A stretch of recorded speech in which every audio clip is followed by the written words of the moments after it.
What's up, guys? Welcome back into Breaking Boards. In today's episode, we're going to be discussing the QB landscape for 2026 fantasy football.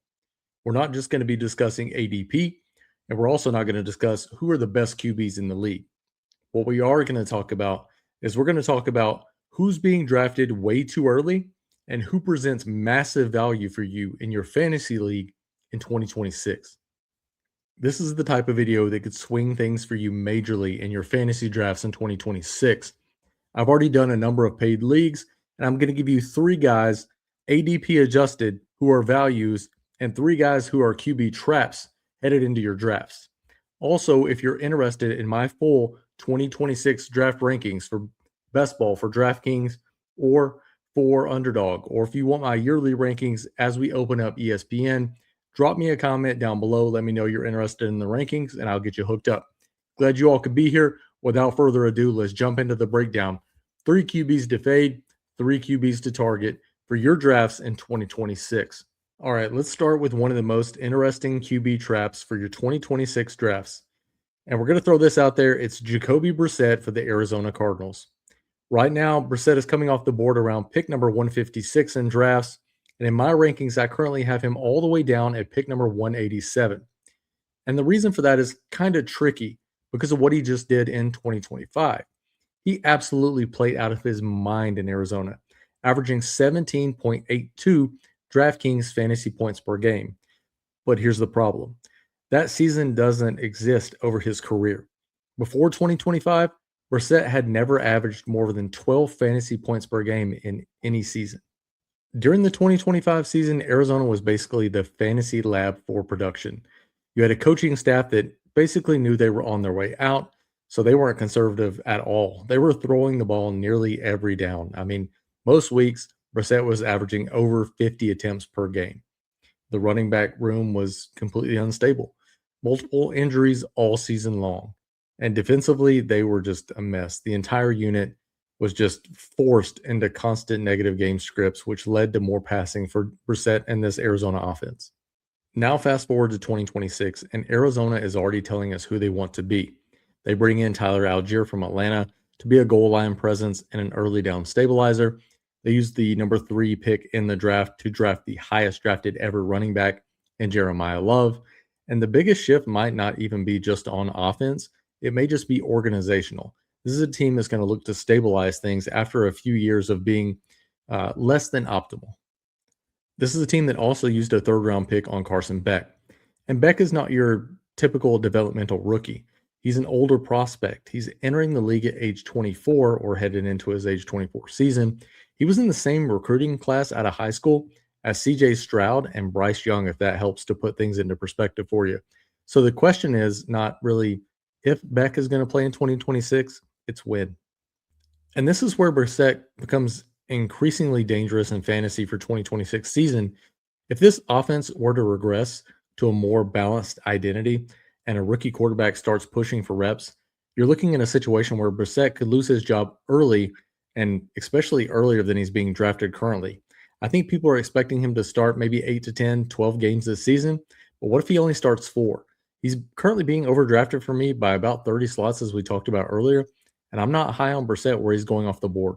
And if you're drafting in best ball, that's everything. You're not really drafting for a ceiling when you're looking for guys at the end of the draft.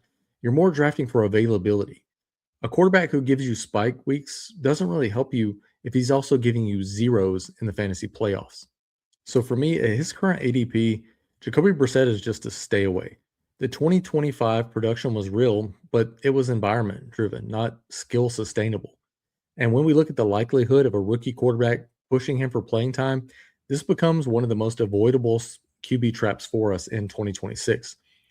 Also, if you're thinking about drafting Carson Beck, I actually think the correct move is pairing him with the next quarterback on our list that we're about to talk about.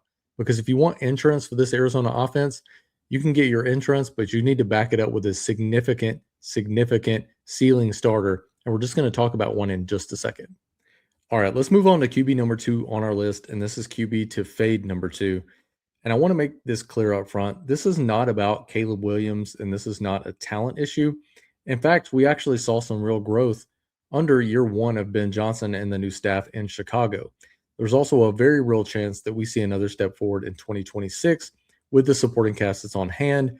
Guys like Loveland, Burden, potentially Odunze, all have paths for year 2 and year 3 jumps. But here's where the decision gets interesting. Caleb is currently going off the board at pick number 69, nice number, but I have him ranked closer to pick number 83 overall. Again, this really isn't about Caleb Williams, the player. It's more about Caleb Williams, the draft cost, and the quarterbacks that he's being grouped with. Right now, he's currently going off the board in the same range as Jalen Hurts, Jaden Daniels, and Drake May. At that price point, I just prefer the alternatives. In that area of the draft, I mean, Hurts gives you the most stable elite rushing floor in fantasy football, and he's paired with Mekhi Lemon, Devonta Smith, and you can even get Dallas Goedert later for some clean stacking, late stacking options for Jalen Hurts. Then we take a look at Jaden Daniels. He has very direct stacking options. You can get McLaurin earlier in drafts. If you miss on McLaurin, you can get guys like Rashad White or Okonkwo later on in your drafts. And then we look at Drake May. If you believe in the Drake May breakout from 2025, his current path for stacking A.J. Brown, Travion Henderson, you can get Hunter Henry late as well. But when we take a look at Caleb Williams, a majority of the guys that he's being paired with are going in the top 100 picks, which makes it significantly harder to build out a fully correlated best ball lineup or yearly lineup with Caleb Williams at the helm. You're not just drafting and paying for Caleb, you're paying full price for an ecosystem around him. You're going to be looking at guys in the top 50 like Burden, like Colston Loveland. And in the top 70, you're looking at guys like Swift, Odunze. I mean, it's really hard to get that entire offense or a couple of guys along with Caleb Williams. If I am going to draft somebody, let's say I get Burden earlier in the draft. Let's say Caleb falls to me in the 60s. I take both those guys. I'm actually going to skip out. And in my last round, I'm going to take Cole Kmet as a secondary stacking option with Caleb in round 20 on DraftKings. So with Caleb Williams, I like the trajectory and I like the player. I even like the coaching staff. But at his current cost in fantasy drafts, I'm not buying at that price tag. Unless his ADP starts to come down, this is going to be kind of a mini fade for me relative to the quarterbacks going around him in Hurts, May, and Daniels. And for QB number 3 to fade, let's go ahead and piss everybody off. This is going to be Josh Allen. And let me just finish this by saying I don't think Josh Allen is a terrible quarterback. I think he's one of the best quarterbacks in the league. He's finished QB1 more times than I can count. This is not about Josh Allen. It's about Josh Allen's price tag. And right now he's coming off the board at pick number 24. And in my rankings, I currently have him at pick number 38. What's really interesting here is his ADP has actually started to slide. Over the last month, we've already seen him drop 5 draft spots in current ADP and best ball drafts, and I expect that trend to continue as we move into peak draft season. Again, I want to be extremely clear here. This has nothing to do with Josh Allen, the player. We're talking about a guy who has been QB1 overall multiple times, one of the safest ceiling plays at the QB position in fantasy football. This is purely a cost conversation. At pick number 24, you're not drafting upside anymore. You're drafting expectation. And in that range, I just don't think the gap between Allen and the next tier of quarterbacks justifies the capital that you're spending. You're waiting until like pick 45 to get a guy like Lamar Jackson. At that rate, Allen is essentially double the cost of Lamar Jackson. And if you're interested in Allen in 2026 drafts, this is not the window. We've already seen his ADP start to fall, and I think there's a real chance that it settles closer to that 30 to 35 range. And that's where I expect to be interested again. So if you're going to be drafting Allen, wait. It's going to come to you. If you do end up building around Allen, his primary stacking partner for me is Dalton Kincaid. I think it's the most direct correlation path for this offense, and I'm not really high on DJ Moore until I see it, and he's going a little bit higher than what I like in that range. There's guys going around him, Lad McConkey, Rome Odunze, guys like that I prefer more than DJ Moore, and I'm going to prioritize getting my DJ Moore shares in best ball versus getting him in my yearly fantasy leagues. So again, to reiterate, this is not a fade on the player. This is not a fade on the talent. This is a fade on price. And at his current ADP, Josh Allen is just too expensive for what I'm trying to build in my 2026 drafts. Anytime that I've taken Allen, when I've gotten to the end of my drafts, I do not like the outcome. Now that we've covered the quarterbacks that we're fading and the ones that were fading at cost. Let's flip this over and let's talk about some of the biggest ADP values on the board. Guys, you should be targeting in your 2026 fantasy drafts. And we're going to start with one of the most interesting late draft upside plays in the entire player pool for me right now. And that is number one overall pick in the draft, Fernando Mendoza. Right now, he's going off the board at pick number 160.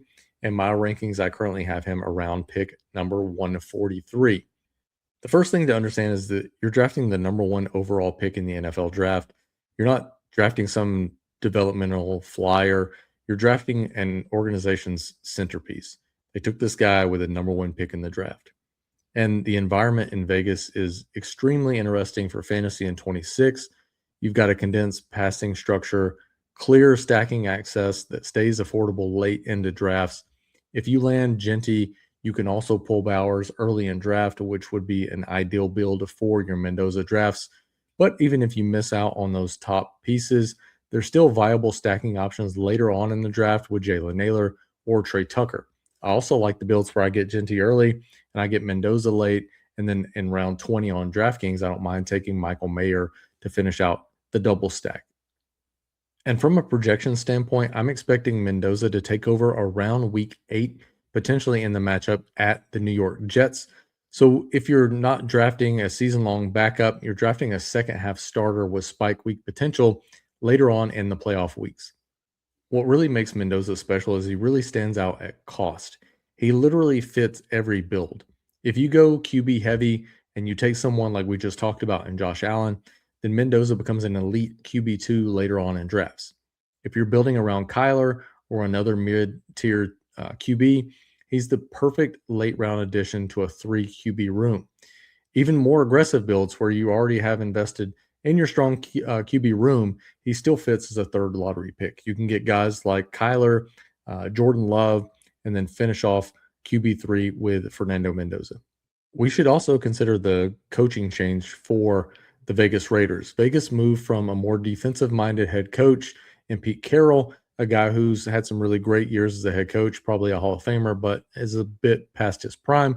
And they're going to move on to Clint Kubiak as the new head coach, who just won the Super Bowl as the offensive coordinator in Seattle. This is a meaningful shift towards an offensive structure and a rhythm passing concept for Vegas. And historically, this type of system change tends to raise the floor for young quarterbacks quickly, and he's playing around guys like Genty, like Bowers, who can really, really, really finish as the RB1 or tight end 1 in this offense. My final take on Mendoza, and when you start to put it all together, this is a later ADP, early draft capital, clear stacking access, a path to second half starting role. Mendoza is just one of the clearest upside QBs on the board at 2026 fantasy drafts at cost. And in best ball specifically, this is the type of profile that could swing things and really get you paid out at the end of the year. QB number 2 we're going to talk about, and this is the guy that we just talked about in a previous video, is going to be Kyler Murray in Minnesota. Quarterback number 2 on the list for us here in QBs that you should be targeting. Right now, he's going off the board at pick number 107. I have him in my ranks closer to pick number 97, just inside the top 100. And I'm not going to spend a ton of time here, as we just talked about. If you've watched my previous video, which I will add to the end of this one, did a pretty significant breakdown on Kyler in that previous video. And I'm very bullish on Kyler in 2026.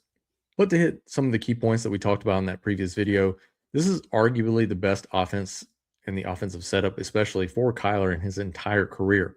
You've got a progressive play caller who's going to design up around his movement, around his explosive traits, his deep throwing abilities. And you've got multiple weapons that Kyler can work with that he's just not had at any point during his NFL career. Guys like Jefferson, Addison, Hawkinson, Mason, Jones, a lot of guys there that you can stack around Kyler at different points within the draft at their current ADP. And more importantly for best ball, and even for your fantasy leagues, if you're drafting for playoff upside, Kyler is one of the most underrated pieces on the board right now. He has the easiest playoff schedule for the quarterback position in the NFL, weeks 15 through week 17. And on paper, again, this sets up extremely favorable. And in best ball, that matters more than people think. Your spike weeks, the weeks you're getting paid, are week 17 most of the time. So you really want to have that week 17 correlation. and he's in a great matchup in week 17. I mean, my draft strategy for taking Kyler is kind of simple. If I'm on the clock anywhere between picks 97 and 105, and I need a QB, and I see Kyler there, I'm just going to take him unless there's other stacking options that I already have working. In that range, I'm preferring to get to Kyler as much as possible. And this is one of those spots where I just think the market has been pretty aligned, and I still think there's some value on the back end with Kyler Murray. I just think that he's moving up the board, and I think people are starting to push him into that 100 range, and I want to be ahead of people taking him inside of 100. I typically try to get him between 100 and 110. I've seen him fall as late as 120. Anytime that's the case, I'm taking him even if he's unstacked. QB number 3 and the final QB that I'm going to be targeting in 2026 is going to be the New York Giants quarterback, Jaxson Dart. And finishing off this target list with a guy that he could define the quarterback position in 2026. Right now, Dart is coming off the board at pick number 90. I currently have him in my rankings at pick number 79. And if I had to frame this profile in one sentence, this is the 2026 version of Drake May's 2025. It's kind of eerily similar when you're looking at the new coaching regime and how they're going to be built around a more defensive minded identity in New York. Think about Vrabel and think about Harbaugh. It's the same style and the same type of philosophy. And as far as we know, Harbaugh has officially been marked safe from Diana Rossini in this offseason noise, which tells you that the organization is more stable and more willing to develop and able to develop a young quarterback properly. And all reports right now that are coming out on Dart have just been glowing. It says that he's been building consistently in the gym, adding strength, refining his body, and preparing for a full workload, which means he's still going to see that rushing upside that we saw in 2025. And to be honest with you, on a play-by-play basis, he was one of the best QBs in fantasy points per dropback in the league in 2025. And from that fantasy standpoint, production of that fantasy point per dropback, he's already playing at an elite level. So now it becomes a very simple question. Can he stay healthy? And in an environment that can support him, both from a coaching standpoint, and he's already been in the gym putting in the work, I think that Dart can stay healthy and really win leagues in 2026. One minor concern would be if Malik Neighbors is able to return early in the season. Reports are that he just had to clean up. All things are kind of pointing down on Malik Neighbors right now. So if that is the case, we have to kind of factor that in with Jaxson Dart. But honestly, you don't get paid for your fantasy leagues in week 1 through 4. Yes, that can set you up for failure, but if you're able to sustain Neighbors being out for a few weeks, he can definitely help you in playoff weeks when you're going to get paid. And the Giants, they get a meaningful improvement at the tight end as well. They brought in Isaiah Likely, who is following Harbaugh over from Baltimore. And this offense suddenly has a structure and suddenly has the ability to support spike weeks from the QB, from the tight end, and from Neighbors once he returns healthy. Another thing to consider is just the environment. The Giants are playing in a division with 3 other high-powered quarterbacks. These games usually create environments where we can turn into fantasy shootouts, which kind of leads us to that rising tide lifts all boats. I mean, you're going to have a situation where these teams are going to push each other. They're going to be close games. There's not going to be blowouts or anything of that nature. So Jaxson Dart is going to be in a situation where all of his skills are going to be on display in 2026, taking on guys like Hurts, Dak, and Daniels. And if I'm right, and if we see the ceiling case here for Dart, I think we could see, with the health, with the weapons returning healthy, and with the development curve, we could see a top 3 QB in 2026 in Jaxson Dart. And here's the thing. This is the type of QB profile that moves up draft boards quickly. Once people start talking about him and once things move a little bit farther throughout the NFL offseason. So if you're interested in Dart, he's a QB that I would take right now and try to get ahead of that curve. I do see him moving into the early 80s, maybe late 70s by the time we get to August. My final take on Dart is at pick 90, this is just an upside pick. And in 2026 fantasy football, especially in best ball formats, Dart is exactly the type of player that you want and exactly the type of player profile you want when you're drafting guys for ceiling outcomes. Thanks for hanging out with me today, guys. Appreciate you guys hanging out for the video. If you got something out of it, drop a like on the video, subscribe to the channel. Going to be putting out more NFL content all the way throughout the offseason and all the way throughout the NFL season. Going to be doing some DraftKings DFS content as well, showdown content, putting out best ball. Again, if you're interested in rankings, drop me a comment down below. Putting back together the website, if any of you guys are original members, you'll know what I'm talking about. Setting that up now to have ranks easily downloadable for you, where you can just download and automatically upload my ranks right to DK, right to Underdog. Going to be putting together some ESPN ranks once they come out.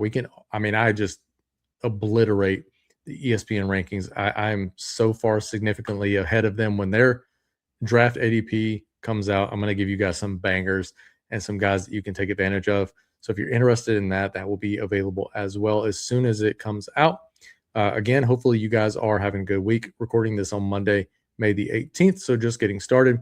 And we'll drop this probably for you guys later on tonight or tomorrow. Again, I appreciate you being here. Have a good week, and we'll see you guys in the next video. Actually, before we go, one more plug here. Check out the What If video on Mondays at around 1300 Eastern Standard Time. That's a video where we look at 3 what if scenarios, right? What we think is going to happen. What if that thing doesn't happen? What if AJ Brown doesn't get traded? That type of scenario. Also, I'm going to be drafting live on Underdog or on DraftKings on Wednesday afternoons around 4 p.m. Eastern Standard Time. And for those of you, I realize I used military time. Sorry, I am an ex-military guy. 1 o'clock is the release of the What If video on Mondays, 4 p.m. Eastern. On Wednesdays, 4 on the board, where we do live drafting. Going to be going live with those here in the near future, so you guys can draft along with me, ask questions, get thoughts as we're moving throughout live drafts. Again, appreciate you all. See you next time.